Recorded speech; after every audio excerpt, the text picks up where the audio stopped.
உங்கள் வீடு தேடி வரும் அரசு. உங்களுடன் ஸ்டாலின். திட்டமிட்டு நாங்கள் செயல்பட்டோம். ஏற்கனவே நீங்க குறிப்பிட்டீங்க, நான் ஒரு விவசாயி. இன்றைக்கு நான் விவசாயம் செஞ்சுட்டு இருக்கிறேன். நான் கல்லூரியை முடித்துவிட்டு வெள்ளை வியாபாரம் தான் பண்ணிட்டு இருந்தேன். கரும்பு எப்படி பயிரிடுறது, நெல் எப்படி பயிரிடுறது, தென்னை, பாக்கு, பருத்தி எல்லாமே எங்களுடைய தோட்டத்தில் விளைச்சல் பெற்றுக்கிறோம். காவிரி தண்ணி பாயிருது.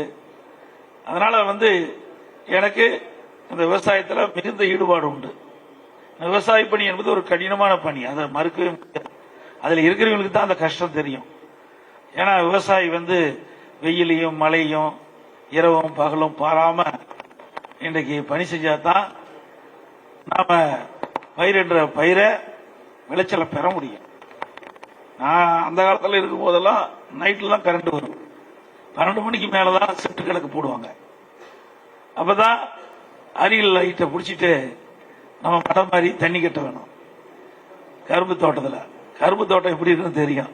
கொஞ்சம் முதிர்ச்சி ஆயிட்டாலும் சாஞ்சி போயிடும். அதற்கு ஏற்றவாறு காத்தடிக்கிறதுக்கு முன்னே நல்லா தண்ணி அதிகமாக கட்டி அந்த வரப்பெல்லாம் வாய்க்கால் வழியா போற அளவுக்கு அதை வசதி பண்ணியிருந்தா தான் அந்த இரவு நேரத்தில் போய் அந்த கரும்பு தோட்டத்துக்கு தண்ணி பாய்ச்ச முடியும். அதனாலதான் கருத்தில் கொண்டு 24 மணி நேரம் மின் மோட்டார் இயக்கக்கூடிய ஒரு சூழ்நிலை உருவாக்க வேண்டும் என்று 1/4/2023 இந்த திட்டத்தை கொண்டாந்தோம். விவசாயிகள்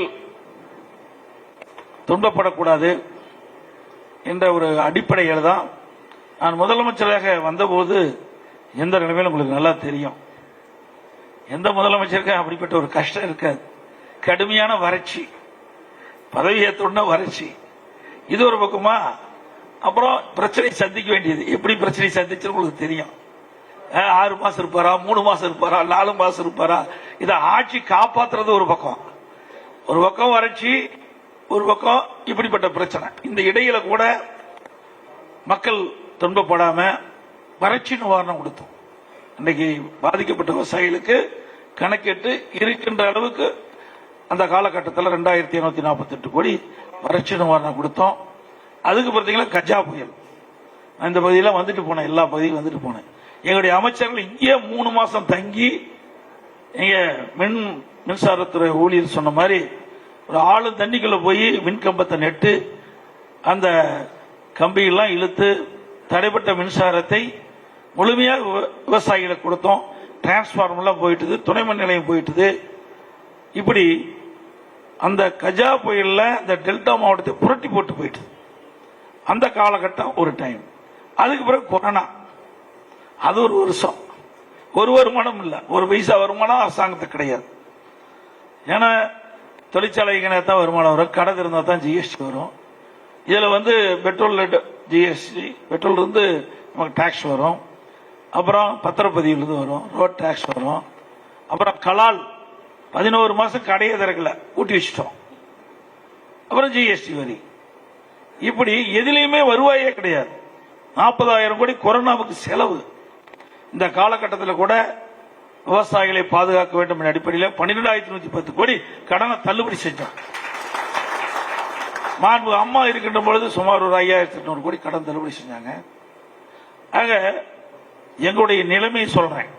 அவ்வளவு கடினமான நிலையில கூட நம்முடைய விவசாயிகள் வாழ்வு வளர வேண்டும், விவசாயிகளுக்கு இடர்பாடுகள் களையப்பட வேண்டும் என்ற அடிப்படையில் அந்த பயிர் காப்பீட்டு திட்டம் இந்தியாவிலேயே சுமார் 12,000 கோடி நாம தான் வாங்கி கொடுத்தோம். விவசாயிகளுக்கு பயிர் காப்பீட்டு திட்டத்தின் மூலமாக இழப்பீடு தொகையை பெற்று தந்த அரசு இந்தியாவிலேயே நாம தான். அதுபோல கடனும் அதிகமாக கொடுவாங்க. இயற்கை சீற்றத்தால், பேரிடரால், புயல் வெள்ளத்தால் நம்முடைய பயிர்கள் சேதமடைகின்ற பொழுது அந்த சேதத்தை மதிப்பிட்டு உடனுக்குடன் நிவாரண தொகை கொடுத்ததும் அதிமுக அரசு.